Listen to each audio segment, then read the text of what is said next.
வரானா இல்லையா? இந்த முக்கியமான நேரத்துக்குள்ளவா வராம இருப்பான்? கவிதா, உனக்கு தான் தெரியும்ல, அவனுக்கு எக்ஸ்போர்ட் கம்பெனில எப்போதுமே வேலை இருந்துட்டே இருக்கும். லீவே தர மாட்டாங்க. அவனும் கம்பெனியே கதின்னு கிடக்குறான். அதுக்குன்னு தங்கச்சிக்கு ஒரு நல்ல காரியம் நடக்க போது தட்டு மாத்த போறாங்க, அதுக்கு கூடவா வராம இருப்பான்? அதானே போன் அடிச்சு வர சொல்லுங்க. யாரு? நிலா கண்ணனா? ஆமா நிறை, எங்க அண்ணனுக்கு ஒரு பொண்ணு ஒரு பையன் தான். அவன் பெரியவன், அவன் எக்ஸ்போர்ட் கம்பெனில வேலை பார்த்துட்டு இருக்கான். இதுக்கு கூட வராம இருந்தா எப்படி நிறை? சாய் பாத்தியா, நிலாவோட அண்ணன் இதுக்கு கூட வரலடி. ஆமா ஜன்னி, அவர் தானே ஆதி அண்ணாவை நிலா கிட்ட மாட்டி விட்டாரு, அப்புறம் எப்படி வருவாரு? ஏ சாய், நிலாவோட அண்ணனை நீ பாத்திருக்கியா? நிலாவே நான் இப்ப தாண்டி பாக்குறேன். உனக்கு அது முன்னாடியே தெரியும், எனக்கு அவங்கள எல்லாம் தெரியவே தெரியாது. ஆமால, எனக்கும் எங்க ஃபேமிலியை பத்தி பெருசா தெரியாது. தெரியுமா, சொல்லியிருக்காங்க எனக்கு ஒரு அண்ணன் இருக்கான், அவங்களுக்கு ஒரு பையன் ஒரு பொண்ணுன்னு. ஆனா யாருன்னா தெரியாது. இப்ப நிலா தான் க்ளோஸ் ஆயிட்டா, அவங்க அண்ணனெல்லாம் நான் பார்த்ததே இல்ல. சரி, அப்ப தட்டை மாத்திக்குவோமான்னு? மாத்திக்கலாமா? என்னங்க வாங்க. நிலா, ஏன் ஒரு மாதிரி டென்ஷனா இருக்க? யார்கிட்டயாவது ஏதாவது சொல்லணுமா? ஆமா. சரி, உங்க அப்பாவை கூப்பிட்டு பேசு. அப்படி இல்லைன்னா எங்க அப்பா கிட்ட சொல்லு. என்ன ப்ராப்ளம்? மச்சான், ஐயோ ஏன் அழுவுறீங்க? என்னாச்சு? அண்ணே என்னண்ணே, நல்ல விஷயம் நடக்கும்போது இப்படி கண் கலங்கிட்டு நிக்கிறேன். என்னண்ணே ஆச்சு? இல்லம்மா, இந்த குடும்பத்துக்கு நான் எவ்வளவு கடமைப்பட்டிருக்கேன்னு தெரியுமாம்மா? மச்சான், நீங்க யாரு? இந்த ஊரோட டிஎஸ்பி. நீங்க நினைச்சிருந்தா உங்களுக்கு ஏத்த மாதிரியோ இல்ல உங்களுக்கு மேலேயோ பணம் காசு வச்சிருக்கிற ஒரு பிள்ளைய பார்த்து உங்க பையனுக்கு கல்யாணம் பண்ணி கொடுத்துருக்கலாம். ஆனா ஏன் ஒருத்தனுக்காக என்னோட உயிரை நீங்க பெருசா நினைச்சதுனால மட்டுமே உங்க பையனுக்கு என் பொண்ணை கல்யாணம் பண்ணிக்கிறதுக்கு சம்மதிச்சிருக்கீங்க. இந்த மாதிரி தியாகத்தை எல்லாராலையும் பண்ண முடியாது மச்சான். ஆனா நீங்க எனக்காக பண்ணிருக்கீங்க. இதுவே நீங்க வச்சிருக்க பணம் காசுக்கு உங்களுக்கு ஏத்த மாதிரி ஒரு வீட்டுல பொண்ணு எடுத்திருந்தீங்கன்னா 100-200 பவுன் நகையும் காசு ரொக்கமும் காரு அப்படி இப்படின்னு எல்லாத்தையும் எடுத்துட்டு வந்திருக்கும். ஆனா என் கையில ஒரு 10 பைசா இல்ல உங்களுக்கு எனக்கு சீதனமா கொடுக்கறதுக்கு. என் உயிர் போறதுக்குள்ள என் பொண்ணுக்கு கல்யாணம் பண்ணி வைக்கணும்னு நான் சுயநலமா எடுத்த முடிவுக்கு எல்லாருமே கட்டுப்பட்டு இப்ப உங்க பையனை என் பொண்ணுக்கு கல்யாணம் பண்ணி கொடுக்க முன் வந்திருக்கீங்க. அண்ணா என்னண்ணே? இருமா கவிதா, நான் பேசிக்கிறேன். நான் மனசார பேசணும்னு நினைச்சது எல்லாத்தையும் பேசிக்கிறேம்மா. நிலா, நிலா இங்க பாரு. எதுக்கு இப்படி அழுதுட்டு இருக்க? நீ அழுறத பார்க்கவே முடியல நிலா. உனக்கு ஏதோ சொல்லணும்னு நினைச்சல, அதை சொல்லிடு. சொல்லலான்னு தான் வந்தேன், ஆனா அப்பா அழுவுறத பார்த்தா கஷ்டமா இருக்கு. சரி, அப்பா கிட்ட சொல்லலன்னா விடு, அட்லீஸ்ட் என்கிட்டயாவது சொல்லுமா. ரொம்ப சாரிங்க. இத்தனை நாளா உங்களை கல்யாணம் பண்ணிக்கிறேன்னு சொல்லிட்டு இருந்தேன். ஆனா இன்னைக்கு சொல்றதுதான் உண்மை. எனக்கு உங்களை சுத்தமா பிடிக்கல. இந்த கல்யாணத்தை எப்படியாவது நிப்பாட்டிருங்களேன் ப்ளீஸ். நிலா, நம்ம 2 பேரும் கொஞ்சம் தனியா பேசிட்டு வரலாமா? இல்ல, பேசுறதுக்கு இங்க ஒண்ணும் இல்ல. நான் யார்கிட்டயும் பேசல. எல்லாரையும் நம்பி ஏமாந்தது போதும். ப்ளீஸ் தயவு செஞ்சு இந்த கல்யாணத்தை நிப்பாட்டிருங்க. சரி, இப்ப என்ன? உனக்கு இந்த கல்யாணம் பிடிக்கல, இந்த கல்யாணத்தை நிப்பாட்டணும் அதானே? சரி, உனக்கு நான் ஹெல்ப் பண்றேன். இந்த கல்யாணத்தை நான் நிப்பாட்டுறேன், போதுமா? உண்மையாவா? உனக்கு இந்த கல்யாணத்துல பிடிக்கலன்னு சொல்லிட்டு அப்புறம் நம்ம 2 பேரும் கல்யாணம் பண்ணிக்கிட்டா நீயும் சந்தோஷமா இருக்க மாட்ட, என்னாலையும் உன்னை பார்த்துட்டு சந்தோஷமா இருக்க முடியாது. அதுக்கு இப்பவே நிப்பாட்டிடுறது பெட்டர்ல. நான் இப்பவே சொல்லிடுறேன். ரொம்ப தேங்க்ஸ். நான் இதை உங்ககிட்ட இருந்து எக்ஸ்பெக்ட் பண்ணல. நீங்க என்ன புரிஞ்சுக்காம ரொம்ப கொடூரமா நடந்துப்பீங்கன்னு நினைச்சேன். அட்லீஸ்ட் இப்பயாவது கொஞ்சம் அது மனுஷத்தன்மையோட நடந்துக்கிட்டீங்களே, அது வரைக்கும் ரொம்ப சந்தோஷம். நிலாமா, எப்படி அந்த கல்யாணத்தை நான் நிப்பாட்டிடுவேன். அதுக்கு முன்னாடி ஒண்ணு உன்கிட்ட சொல்லலாமா? என்ன? எனக்கு ஒன்னு வாண்டுன்னு கூப்பிட்டா ரொம்ப பிடிக்கும்னு உனக்கு தெரியும். நான் அதை மட்டும் கூப்பிட்டுக்கிறேன். வாண்டு.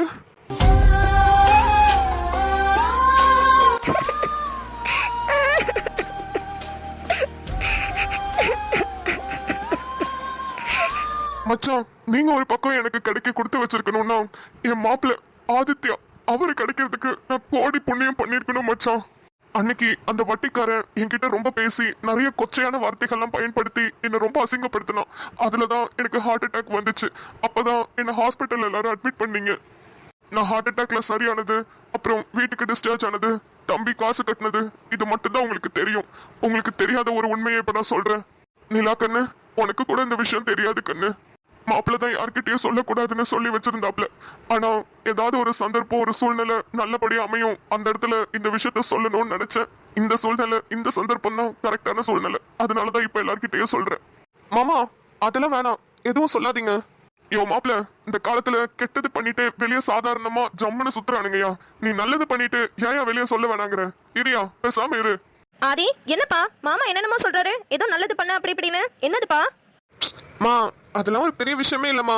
மாமா அதை பெருசா சொல்லிட்டு இருக்காரு. யோ மாப்பிள, உனக்கு வேணும்னா அது பெரிய விஷயமா இல்லாம இருக்கலாம்யா. ஆனா எனக்கு என் உயிரை திருப்பி கொடுத்துருக்கிறையா நீ தான் என் வீட்டு மாப்பிள்ளையா வரணும்னு நான் அன்னைக்கே முடிவு பண்ணிட்டேயா. மச்சான் அப்படி என்னதான் ஆதித்யா பண்ணான்னு கொஞ்சம் அழுவாம தெளிவா சொல்லுங்க மச்சான். சொல்றேன் மச்சான், கண்டிப்பா சொல்றேன். அன்னைக்கு ஒரு நாள் நான் கட்டட வேலை பண்ணிட்டு இருக்கும்போது அந்த வட்டிக்காரன் வந்து என்ன ரொம்ப கேவலமா பேசி என்கிட்ட காசு கேட்டுட்டு போனான். அதுக்கப்புறம் தான் எனக்கு ஹார்ட் அட்டாக் வந்துச்சுன்றது உங்களுக்கு நல்லாவே தெரியும். அப்புறம் நான் ஹாஸ்பிட்டல் அட்மிட் ஆயிட்டேன்னா அதுக்கப்புறம் மாப்பிள்ள ஆதித்யா தான் நம்ம ஊருக்கு போய் அந்த வட்டிக்காரனை பிடிச்சி அட்டின்னு அடிச்சு நான் கடன் வாங்கி வச்சிருந்த எல்லா காசையும் வட்டியும் முதலமா 3.5 லட்சம் ரூபாய அவன் மூஞ்சில தூக்கி வீசி எரிஞ்சிட்டு அவன் பேசினதுக்கு என் காலில் விழுந்து மன்னிப்பு கேட்கணும்னு சொல்லி அவனை கூட்டிட்டு வந்து ஹாஸ்பிட்டல், நீங்க யாரும் அப்ப கூட இல்ல, ஹாஸ்பிட்டலுக்கே கூட்டிட்டு வந்து என் காலில் விழுந்து மன்னிப்பு கேட்க வச்சாரியா என் மாப்பிள்ள.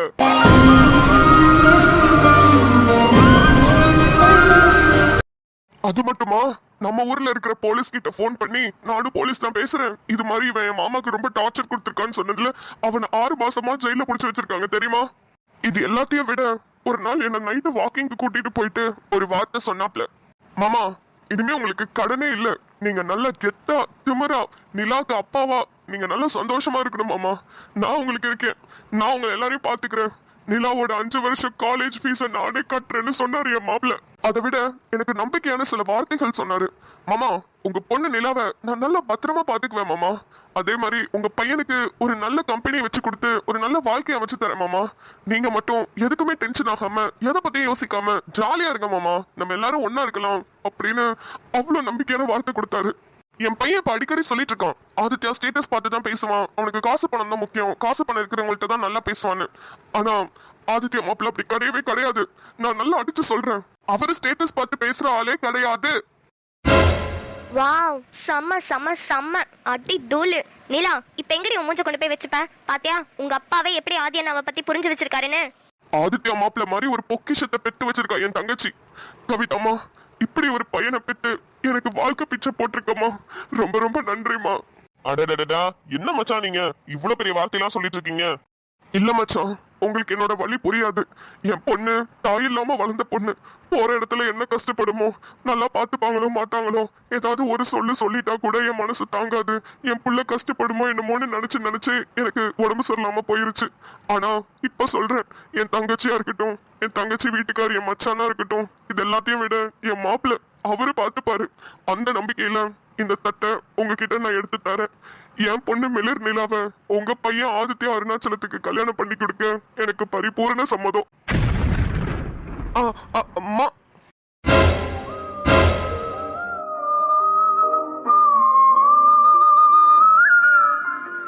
நிலா,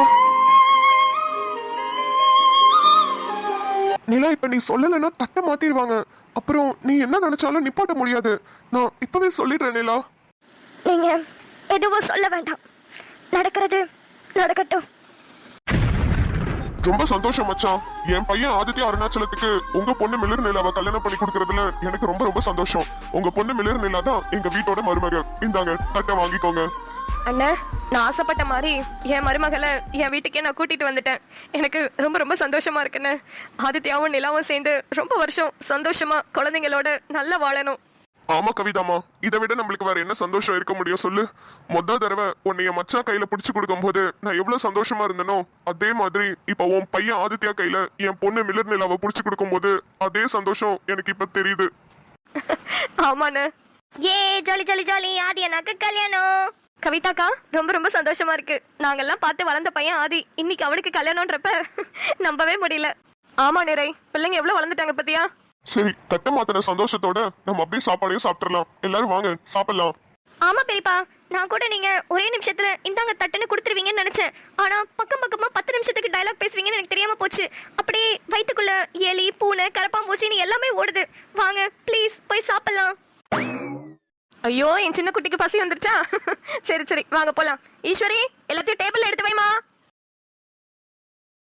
ஆதி சூப்பர்ப்பா, ஃபர்ஸ்ட் டைமா I'm so proud of you. நல்ல வேலை பண்ணிருக்க. மாமாவோட கஷ்டத்தை புரிஞ்சுக்கிட்டு அவரோட கடன் அடைச்சு அதுவும் இல்லாம அந்த வட்டிக்காரனை நல்லா வச்சு வாங்கிட்டேல, இப்படிதான் இருக்கணும். நிலா, இப்போ உன்னோட கஷ்டம் எல்லாமே தீர்ந்துருக்கும்னு நினைக்கிறேன். நீ எதுக்கும் கவலைப்படாத, என் பையன் ஆதித்யா இருக்கான், அவன் பாத்துப்பான். ஆதி, எனக்கு கூட தெரியாம இவ்ளோ வேலை பண்ணிருக்கல. ஏன்டா என்கிட்ட சொல்லல? பரவாயில்ல, சொல்லலனா கூட இன்ப அதிர்ச்சியா இருக்கு எனக்கு திடீர்னு இதெல்லாம் கேட்கும்போது. சரி, 2 பேரும் போய் ட்ரெஸ் மாத்திட்டு வந்து சாப்பிட உட்காருங்க. என்னங்க, வாங்க நம்ம சாப்பிட போலாம். ஓகே கவிமா, போலாம். சும்மா இருங்க. என்ன கவிமா, நம்ம பையனுக்கு கல்யாணம் ஆக போகுது. அடடா, நம்ம பையனுக்கு கல்யாணம் போதுன்னா அவன் புதுசா எல்லா ரொமான்ஸும் ஸ்டார்ட் பண்ணுவான். அதுக்குன்னு நம்மள மறக்க முடியுமா? நம்ம எப்போதுமே நம்ம ரொமான்ஸ் யாருக்கும் விட்டு தரக்கூடாது. என்ன புரிஞ்சுதா? வாங்க. நிலா, நிலா ஏன் என்ன தடுத்த? நான் சொல்லிருப்பேன்ல. நிலா, நிலா ஏதாவது பேச. நிலா, நிலா உங்ககிட்ட கொஞ்சம் பேசணும். ட்ரெஸ் சேஞ்ச் பண்ணிட்டு மொட்டை மாடிக்கு வாங்க. சூர்யாண்ணே. டேய் மணி, நீயா? ஆமாண்ணே, இந்தாங்கண்ணே காஃபி எடுத்துக்கோங்க. டேய், உன்னை அப்பவே வேலையை விட்டு துரத்தியாச்சுல. நீ என்ன பண்ற இன்னும் இங்க ஆபீஸ்ல? ஆமாண்ணே, அப்பவே நான் போயிட்டேன். 2 நாள் கழிச்சு பெரியய்யா ஃபோன் பண்ணி வர சொன்னாருண்ணே.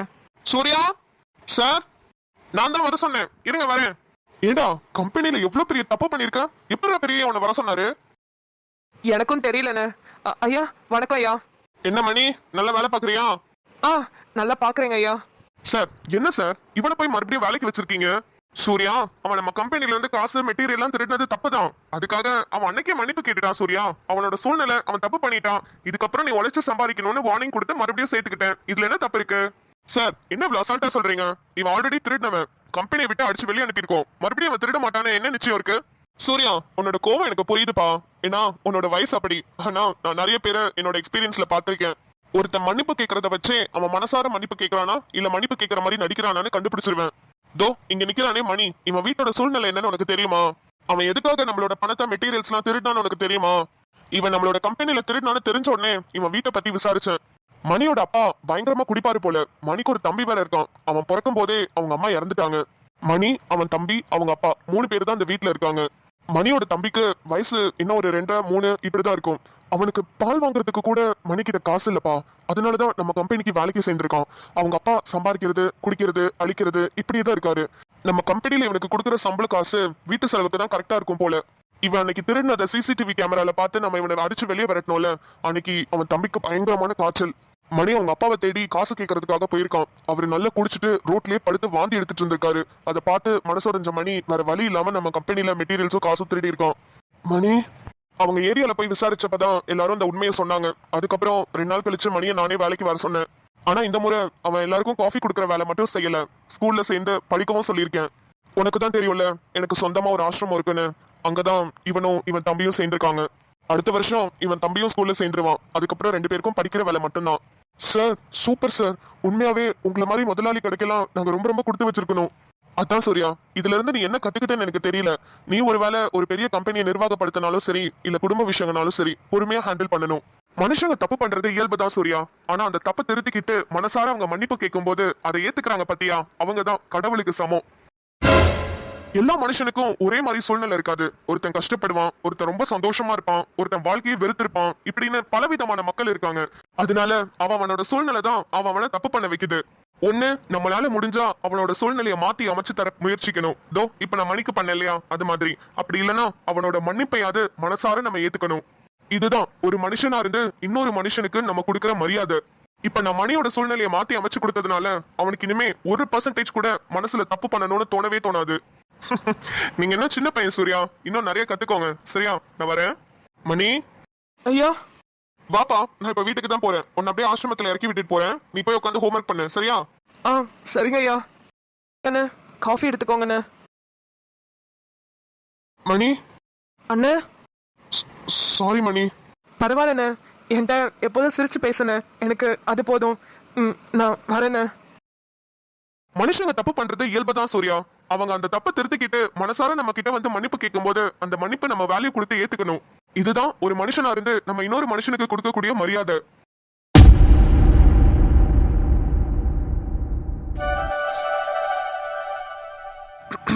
நிலா, வாங்க. நிலா எதுக்கு அழுவுற? நீங்க எதுவும் பேச வேணாம். நான் சொல்றத மட்டும் கேட்டா போதும். சரி சொல்லு. ஃபர்ஸ்ட் ஆஃப் ஆல் ரொம்ப ரொம்ப தேங்க்ஸ். எங்க பிரச்சனை எல்லாத்தையும் தீர்த்து வச்சிருக்கீங்க. இதை நான் உங்ககிட்ட இருந்து எக்ஸ்பெக்ட் பண்ணல. ஏய் நிலா, தேங்க்ஸ் எல்லாம். நான் பேசுறது கேட்டா மட்டும் போதும். சரி ஓகே சொல்லு. நீங்க பண்ண இந்த உதவிய உங்க அம்மாவோட அண்ணன் எங்க அப்பாக்கு நீங்க பண்ணதா தான் நான் எடுத்துக்கிட்டேன். நான் வேற எந்த அர்த்தத்திலையும் எடுத்துக்கல.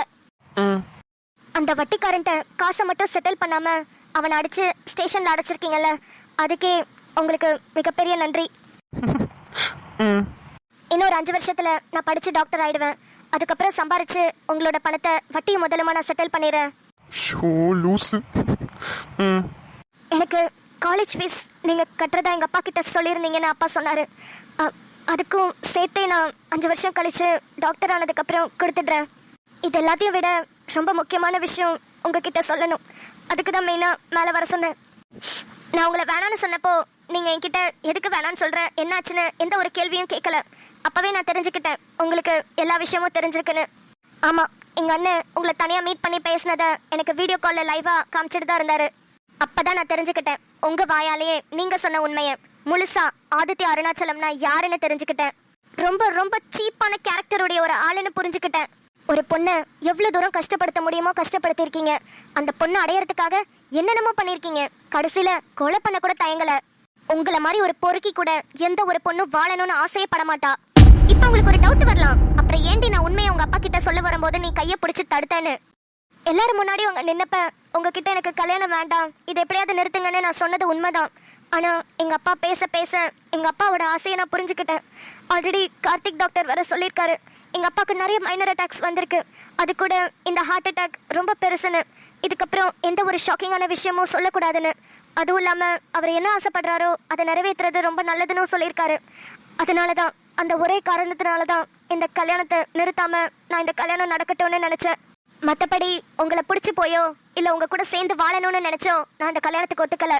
ஒருவேளை கல்யாணத்துக்கு அப்புறம் ஒய்ஃபை இப்படி பார்த்துக்கணும் அப்படி பார்த்துக்கணும், அவ கூட சந்தோஷமா இருக்கணும், குழந்தைங்கள பெற்றுக்கணும்னு நினச்சிருந்தீங்கன்னா இதுக்கு நான் பொறுப்பு கிடையாது. என்னால் உங்கள் கூட சந்தோஷமா குடும்பம்னா நடத்த முடியாது. அதை எதிர்பார்த்து என் கழுத்தில் தாலி கட்டாதீங்க. என்னை பொறுத்த வரைக்கும் ஊருக்கு தான் நம்ம ஹஸ்பண்ட் அண்ட் ஒய்ஃபாக இருக்க போகிறோம். நம்ம 2 பேருக்குள்ள எதுவுமே இருக்கக்கூடாது. அந்த கண்டிஷனுக்கு ஓகேனா மட்டும் என் கழுத்தில் தாலி கட்டுங்க. என்னை கம்பல் பண்ணியோ இல்லை என்னை வற்புறுத்தியோ உங்களால் எதையுமே பண்ண முடியாது. புரிஞ்சுதா? இது மாதிரி ஒரு இக்கட்டான சூழ்நிலையில் மாட்டுவேன்னு நான் சத்தியமா எதிர்பார்க்கல. எங்கள் அப்பாக்காக எனக்கு மனசுக்கு பிடிக்காத ஒரு பையனை நான் கல்யாணம் பண்ணிக்க போகிறேன். அது எவ்வளோ பெரிய வேதனையாக இருக்குன்னு எனக்கு மட்டும்தான் தெரியும். நான் எதுக்கு இந்த விஷயத்தில் உங்ககிட்ட சொல்லிட்டு இருக்கேன்னு எனக்கு புரியல. ஏன்னா நீங்கள் எனக்கு யாருமே கிடையாது. அப்புறம் நான் சொன்ன கண்டிஷன்ஸ்க்குலாம் ஓகே நான் மட்டும் நீங்கள் என் கழுத்தில் தாலி கட்டினா போதும். இல்லைனா உங்கள் அம்மா அப்பாட்ட சொல்லிட்டு இந்த கல்யாணத்தை நிறுத்திட்டு போயிட்டே இருக்கலாம். எங்கள் அப்பாவுக்கு தான் பிரச்சனை, அதனால அது எனக்கு தான் பாதிப்பை ஏற்படுத்தும். உங்களுக்கு ஒரு பிரச்சனை இல்லைல்ல? உங்களுக்கு இன்னும் 1 வீக் டைம் இருக்கு. ஏன் தாலி கட்டுற 1 செகண்ட் முன்னாடி கூட டைம் இருக்கு. நீங்கள் எப்போ வேணும்னாலும் நினச்சா கல்யாணத்தை நிப்பாட்டிக்கலாம். எனக்கு அதில் எந்த பிரச்சனையும் இல்லை. நான் சொல்ல வேண்டியதெல்லாம் சொல்லிட்டேன். இப்போ நீங்கள் கிளம்பலாம். என்ன முடிவு எடுக்க போற ஆதித்யா? நிலாவை கல்யாணம் பண்ணிக்கலாமா இல்ல வேண்டாமா?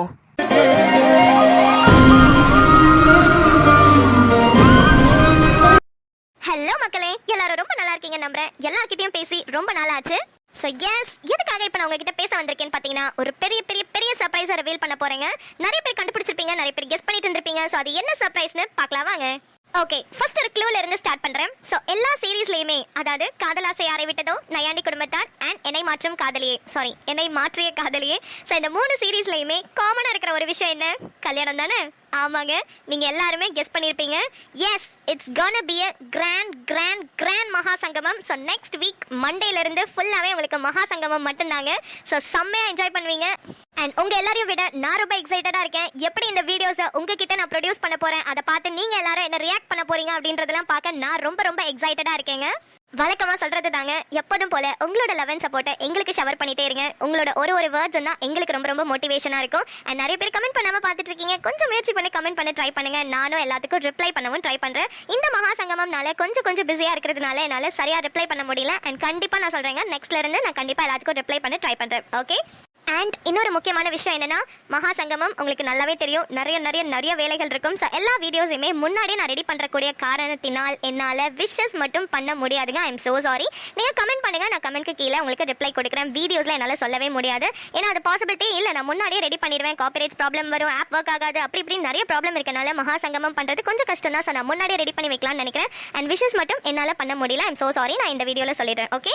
So yes Mahasangamam big announcement reveal பண்ணியாச்சு அண்ட் இன்னொரு சர்ப்ரைஸ் இருக்கு என்னன்றது நாளைக்கு அதாவது ஏப்ரல் 28 சண்டே ஞாயிற்றுக்கிழமை மத்தியானம் 2:30 மணிக்கு அணுச்சுட்டி கார்ட்டூன்ஸ் சேனல்ல உங்களுக்கு வழக்கம் போல வீடியோ வரும். ஆனா அது ஒரு சின்ன வீடியோன்னு வச்சுக்கோங்களேன், ஒரு 8 to 10 மினிட்ஸ்க்குள்ள தான் இருக்கும். ஸோ அந்த வீடியோல என்ன சர்ப்ரைஸ்ன்றதை ரிவீல் பண்ண போறேன். ஸோ எல்லாருமே கெஸ் பண்ணிட்டே இருங்க. வழக்கம் போல உங்க கெஸ்ஸிங்க கமெண்ட்ஸ்ல சொல்லுங்க.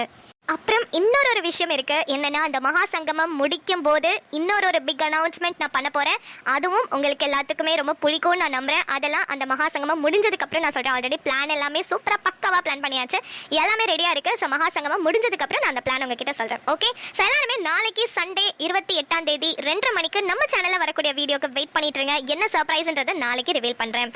ஓகே மக்களே, இன்னைக்கு வீடியோ உங்க எல்லாருக்கும் ரொம்ப பிடிச்சிருக்கும் நம்புறேன். இன்னைக்கும் ஒரு ட்விஸ்டோட தான் முடிச்சிருக்கேன். அண்ட் இன்னொரு விஷயம் சொல்லணும், அந்த மகா சங்கமம் சொன்னேன் இல்லையா, அதுல நிறைய சர்ப்ரைசஸ் உங்களுக்காக காத்துக்கிட்டு இருக்குங்க. நீங்க எக்ஸ்பெக்டே பண்ணாத சர்ப்ரைஸ் இருக்கு அண்ட் நிறைய ட்விஸ்ட் அண்ட் டர்ன்ஸோட தான் நம்மளோட மகா சங்கமம் போக போகுது.